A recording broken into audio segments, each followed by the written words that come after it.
Over the years, I've developed a seasonal habit of reflection. There's just something about the dark, misty days, the way the icy alpine encases you, and how the falls of snowmelt cascade down the mountainsides that open my heart like no other. These slower days of winter forge a connection to the self and soul, gifting the time and space to be present internally. So very unlike the lively days of summer, where life is based almost entirely outside of the self, filled to the brim with people, nature, and energy. Summer encases you fully in life. There's never a moment for dullness. Always something to explore, to learn, to enjoy. Yet winter is filled with quiet and time.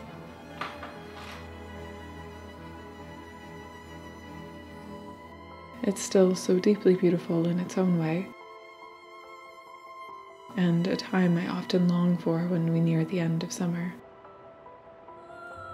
But it's harsh and cold and dark and lonely. I've always struggled some with the days of winter. I've often attributed these gloomy feelings to the darkness and the lack of connection to the earth, as much of it has gone to sleep for the season.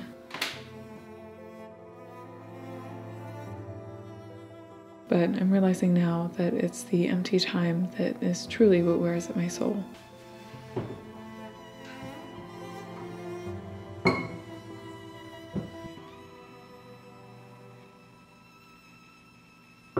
And ultimately the somewhat stagnant reflection that I seem to always return to in this season.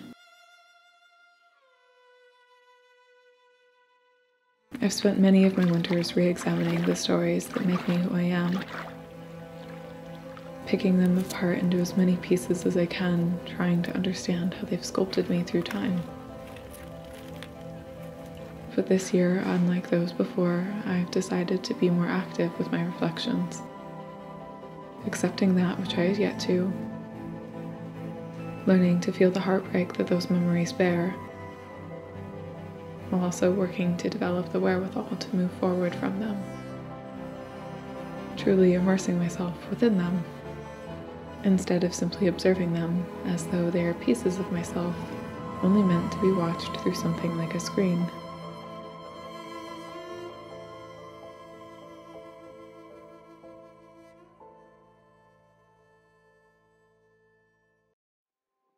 I hadn't realized how stuck in life I'd become until these past few months, or how many things I've been dragging with me through the years.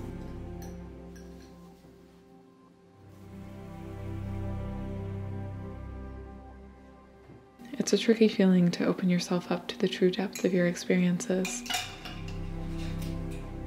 but I'm finding now that it rounds out with hope for the future, mourning for the past, and peace in the present. Something I've only been able to find briefly in time. It's due to these reflections that I've stepped back some this past month, or almost two now, from sharing my life here. I realized at the turn of the year that I needed some time to myself, to be still and to be vulnerable, and to be present in the less beautiful things that are a part of life. Something I very rarely allow myself to do. But it's the ugly moments that truly make us appreciate the beautiful ones. For without them, there would be no depth to beauty, no appreciation for the good, and no power in the moments of joy. But I'm now feeling ready to figure out a path forward. I still have yet to truly discover said path. I'm not done reflecting just yet, and I feel like there is still much that I need to grow and heal from. But as the days are growing brighter, I too feel myself growing brighter alongside them. Besides, I've deeply missed getting to share the beautiful moments of life and learning here with you. As is the way with time, I have so many new things to share. Some very big changes and realizations, and some just simple reflections and appreciations. But those will come in time. For now, I simply wish to open up a bit and be vulnerable and honest about the difficult time that it's been this past while, and open the door to creating again. I hope you all have been well in this time, and I can't wait to see you again soon.